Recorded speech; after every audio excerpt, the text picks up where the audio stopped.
तो आज के वीडियो में हमने सीखे वाला बन से एक्सपोनेंशियल मूविंग एवरेज के यूज करे के। ई एगो इंडिकेटर है जौन ज़्यादातर लोग एकरा के यूज कर लो।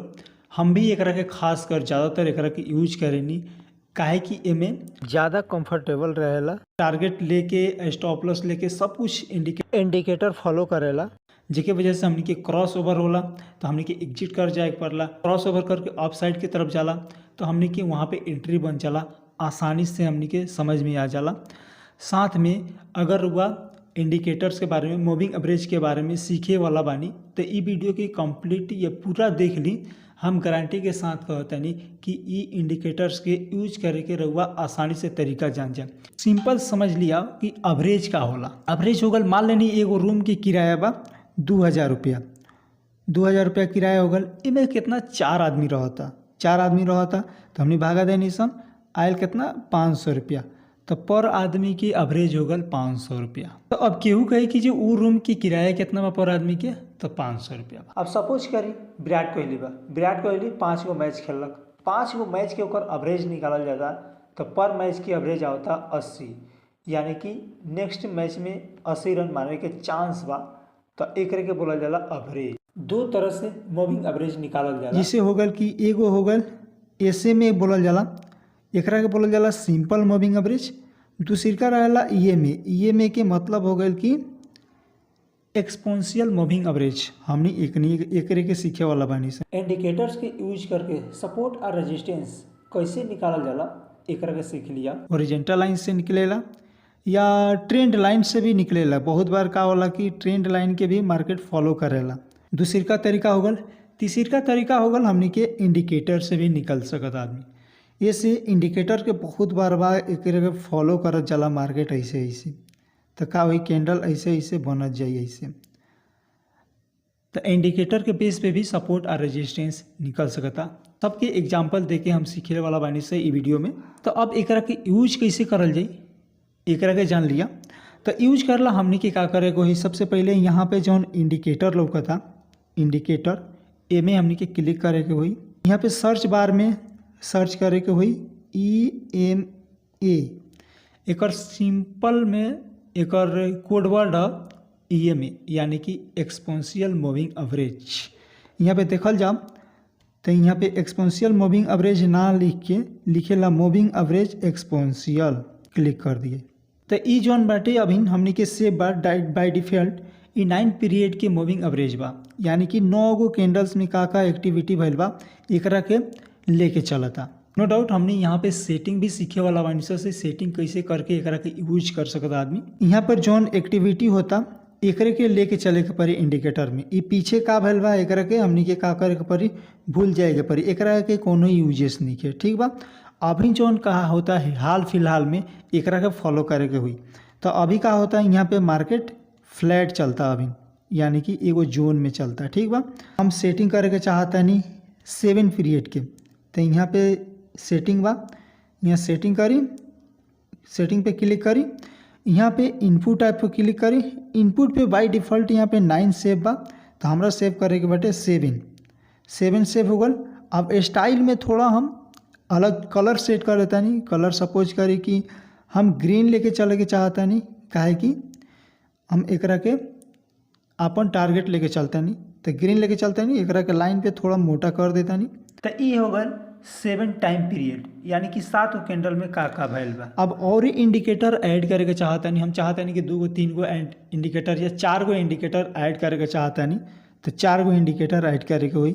1 2 3 गो और ऐड कर देनी, यानी हो गल अब 4 गो इंडिकेटर्स ऐड हो गल। यहाँ पे नज़र नहीं किया होता, यहाँ पे जौन ब्लू रंग में बा एक गो 3 गो सेव बा, ऐसे कि यहाँ 9 पीरियड के बा, यहाँ पे 9 पीरियड बा, यहाँ पे 9 पीरियड बा।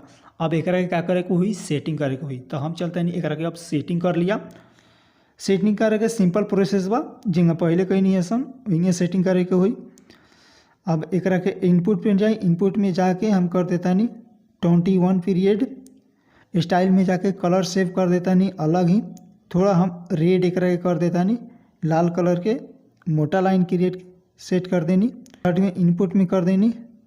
अब हम एकरा के 50 पीरियड में सेव कर देनी। 50 पीरियड होगा कलर ब्लैक से आसानी से समझ में आई इनपुट एक रकम मोटा कर दी लाइन होगल ये होगल 50 पीरियड के। अब चौथा बनल बा, चौथा का सेटिंग कर देता नहीं यहाँ पे गई नहीं इनपुट में। अब एक के हम बहुत लंबा कर देता नहीं, दूर कर देता नहीं, 200 पीरियड कर देनी। एक के कलर कुछ ऐसा सेट करल जाओ कीजिए नज़र आवे, ब्लू सेट कर देनी। ओके, तो यहाँ पे हमने के 4 गो इंडिकेटर सेट हो गए। फर्स्ट ये जौन ग्रीन वाला लोग था ये 7 पीरियड है, काहे कि ये सबसे नज़दीक बा। अब कहे कि मतलब 7 गो सबसे पहले नज़दीक बा। ओकरा बाद ई रेड वाला 21 पीरियड हो गया, ए से दूर बा, 7 से दूर बाटे। ओकरा बाद ब्लैक वाला ये 50 पीरियड के हो गल। ओकरा बाद सबसे दूर जौन बा ये हो गल 200 पीरियड। तो जौन सबसे कम रही वो सबसे नज़दीक चली, कैंडल्स के नज़दीक चली। ओकरा से दूर रही वो और दूर हो जाई रेड वाला। ओकरा से दूर 50 पीरियड बा तो ब्लैक में चलता। अब सबसे दूर कौन बा तो 200 EMA। अब हमने कि एकरा के अब ट्रेड कैसे कर सकता आदमी, यहाँ पे एंट्री कैसे ले सकता आदमी, एग्जिट कैसे कर सकता आदमी। ओकरा बाद यहाँ ट्रेंड आइडेंटिफाई कैसे कर सकता। यहाँ पे बात देखल जाओ मार्केट अप ट्रेंड में बा। यहाँ पे यहाँ से ग्रीन कैंडल बनावत गल बा, ये हो गल अप ट्रेंड हो गल। अब यहाँ पे हमने की एंट्री कैसे बन सकता। ग्रीन ये में कौन है, ग्रीन हो गया। ग्रीन यहाँ पे बा, हमने के जोन ग्रीन बा एकरा ऊपर बा तो क्रॉस कर दिले बा, क्रॉस कर ले बा तो हमने के का हो जाए यहाँ पे एंट्री हो जाए, एंट्री हो जाए, एंट्री हो गल। अब यहाँ पे जाता यहाँ तक आयल बा, यहाँ तक आयल बा। ग्रीन के हमने के 7 पीरियड्स के ऊपर ही चलता। ओकरा बाद आयल कहाँ बा, यहाँ पे क्रॉस कैले बा रेड कैंडल बन के, रेड कैंडल बनल बहुत बड़ा रेड कैंडल बनल बा, एमे क्रॉस भइल बा। तो हमने कि क्रॉस भइल बा तो एमे का हुई कि एग्जिट करे के हुई। हालांकि बहुत लंबा कैंडल बनल बा, प्रॉफिट बुकिंग हुई, बहुत कम प्रॉफिट मिली यहाँ पे, काहे कि बहुत लंबा धड़ाक से मार्केट गिरल बा। ये हो गल अप ट्रेंड। अब डाउन ट्रेंड के देख लिया, डाउन ट्रेंड कहाँ बा, डाउन ट्रेंड यहाँ पे बनल बा, यहाँ पे मार्केट बा डाउन ट्रेंड में बा। ऐसे हमने के देखल जाओ तो ग्रीन लाइन के रेड कैंडल क्रॉस कर देले बाटे, हमने के एंट्री हो जाए यहाँ पे, एंट्री हो जाए यहाँ पे। अब हमने के जौन ग्रीन चलता, ग्रीन EMA चलता 7 EMA, ओकरा नीचे नीचे आवता ग्रीन। यहाँ पे का भेल बा, यहाँ पे ब्रेक कैले बा, यहाँ पे ब्रेक करके ऊपर जाके क्लोज कर दिल बा, ऊपर जाके क्लोज कैले बा। हमने कि एग्जिट पॉइंट ई वाला पॉइंट्स एग्जिट हो जाए। इंडिकेटर थोड़ा लैगिंग इंडिकेटर रहेला, थोड़ा बाद में पता चलेला, जेके वजह से हमने कि एमे प्रॉफिट बा तो कम मिलेला। प्राइस ए से बढ़िया हो गया प्राइस एक्शन, यानी कि एक एक कैंडल्स में का मूव होता ओके फॉलो करल जाला तो ओमे ज़्यादा हमने के प्रॉफिट मिलेला या लॉस ओमे कम होला। एमे इंडिकेटर के फॉलो करल जाला तो एमे लॉस भी ज़्यादा हो सकता, प्रॉफिट भी कम हो सकता। जितना भी इंडिकेटर बा लैगिंग इंडिकेटर बा, जिससे हमेशा प्राइस एक्शन के ज़्यादा वैल्यू रहेला। यहाँ पे देखल जाओ तो साइडवेज मार्केट बा,